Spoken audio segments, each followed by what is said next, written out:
Welcome to this week's episode of Predecessor 101, where I teach you the basics of Predecessor. Today, we're going to be discussing the various killable buffs and objectives throughout the map. Now, there are 6 individual buffs throughout the map. You have blue and red buffs in each jungle, gold and cyan in duo and off lane respectively, and 2 river buffs located on either side of mid lane. So let's get into it. Starting in the jungle, we have blue buff. Blue buff gives increased mana regeneration, reduced ability cooldowns, and increased damage to non-heroes, so minions, monsters, etc. Red buff does extra dot damage. This is going to slow enemies, and killing the holder of either red buff or blue buff is going to transfer that buff to you for 45 seconds, regardless of how long the previous user had left. Both of these buffs spawn at minute 1, and will respawn every 5 minutes after they're killed. Moving inward, we have river buffs, or bugs. River buffs spawn at 3 minutes, and will spawn every odd minute for the rest of the game. So 3, 5, 7, 9, 11, and so forth. Now, these have a predetermined spawn schedule, which means if you kill one at 4 minutes 58 seconds, the next one is still going to spawn at 5 minutes. Generally speaking, river buffs are for the mid laners. But denying these from enemy mid laners can do a lot to help your mid laners. So whether you're a support moving to take one of the buffs or the jungle, this can be a great way to deprive the enemy mid laner and help your mid laner get ahead. So what are river buffs? River buffs can be pink, green, gray, or yellow. Firstly, all river buffs give mana regeneration for 5 seconds, and starting at 17 minutes, they become enhanced, granting additional abilities and buffs, additional mana regeneration, and health regeneration. So let's get into the specifics here. Firstly, we have gray or black buff. This is going to give you 55% increased movement speed for 30 seconds.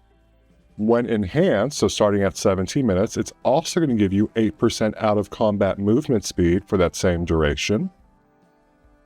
Pink buff is going to make your abilities deal 15% more damage for 45 seconds, and will also increase item and on-hit effect damage for that same duration. Once enhanced, it's also going to add 20 ability haste, and abilities deal 20% extra damage instead of 15%. Up next, we have green buff. Green buff is going to grant a shield equal to 12% of your max health for 45 seconds. When enhanced, this shield, when it either expires or is depleted, is going to explode, dealing 200 plus 5% of your max health damage to nearby enemies. This damage will also slow by 40% for 1 second any impacted enemies, creating a great opportunity for you to get out of the sticky situation. Lastly, we have yellow buff. Yellow buff is going to give you 30% increased attack speed for 45 seconds. And when enhanced, it's also going to grant you 8% Omnivamp for the same duration. Or, the short version of that is gray buff is movement speed, pink is ability damage, green is shield, and yellow is attack speed. Now, while these are typically used for mid laners, it does sometimes make sense for others to take them, especially late game. Yellow tends to go to the carry, green to the team tank, pink will be the mages or the bruisers, and gray to jungle. But again, if you're the one carrying the team, don't be afraid to take them for yourself. And as we mentioned earlier, preventing the enemy mid laner from getting these buffs early game can really make it easier for your mid lane to get ahead and hopefully help gank the other lanes. Moving to the outsides of the map, we have gold and cyan. Gold buff is located in duo lane and spawns at the 3-minute mark, and will respawn every 3 minutes after it's killed. This buff gives the person to last hit it 80 plus 4 gold per minute. So at the 5-minute mark, that's going to be a total of 100 gold, maxing out at 140 gold.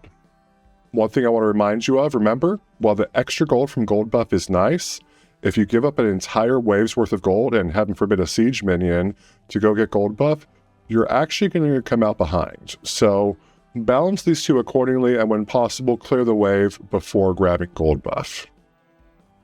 On the other side of the map in solo lane, we have cyan buff.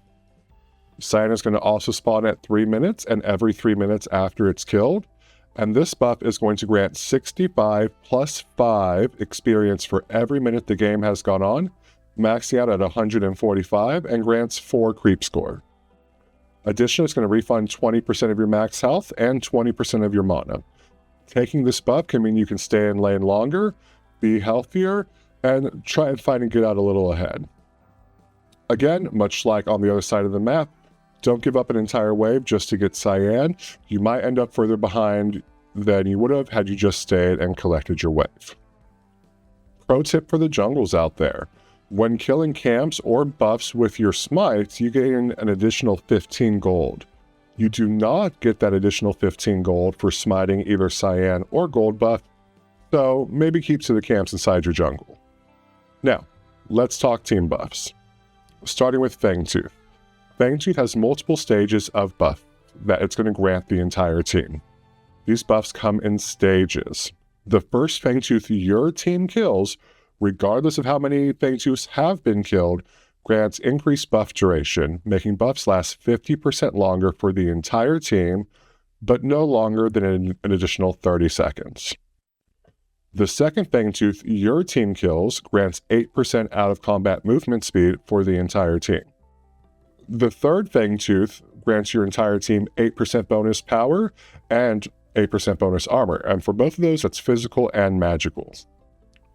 Securing the third Fang or denying the enemy team the third Fang can have huge consequences to the game. Starting at the fourth spawn of Fangtooth, Fangtooth evolves and becomes primal. Whichever team kills primal Fangtooth gains a temporary damage buff that lasts for 2 minutes. This damage is dot damage. The dot damage lasts for 3 seconds and deals 30 plus 3 true damage for every minute the match has proceeded. However, this damage is capped at 80 true damage per second. Additionally, this true damage is going to deal 50% more damage to targets below 25% health. Now remember, this is the fourth Fangtooth, regardless of how many other Fangtooths have been killed. For example, if the enemy team got Fangs 1 and 2, and you got Fangtooth 3 and 4, that fourth Fangtooth is going to be primal, and it's going to also grant you that 8% out of combat movement speed because it's your second Fangtooth. Let's take a look at the other side of the map and talk Orb. Orb has 2 different versions, Mini Prime and Orb Prime. These objectives grant a very similar bonus. The only difference is Mini Prime grants the bonus to one person, and Orb Prime grants it to the entire team, or at least the members of the team who are alive when it's slain. So what do these bonuses do? So Orb is going to give you additional power and armor based on the length, how long the game has been going on. Orb Prime being a little bit stronger than Mini Prime. You'll get enhanced recall timers, making backing only 4 seconds, and any minions within 1,500 units of you, which is about the range of a ranged basic attack.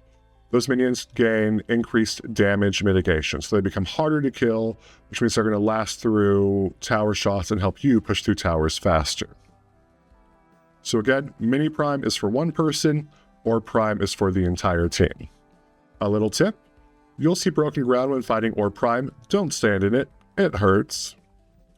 Now let's talk length. Mini Prime is going to last for 2 minutes or until the player dies, and Orb Prime will last for 3 minutes or until the player dies. Now remember, if you have first Fangtooth, you can extend that by 50%, maxing out an additional 30 seconds.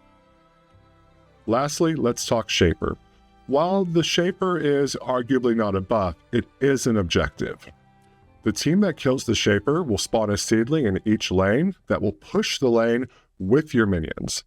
This can be very useful for creating lane pressure or countering the enemy team's lane pressure.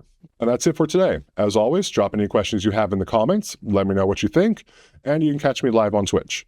Fridays and Mondays at 6 p.m. Eastern, Saturday and Sunday at 10 a.m. Eastern. Until next week, good luck, have fun, make good decisions.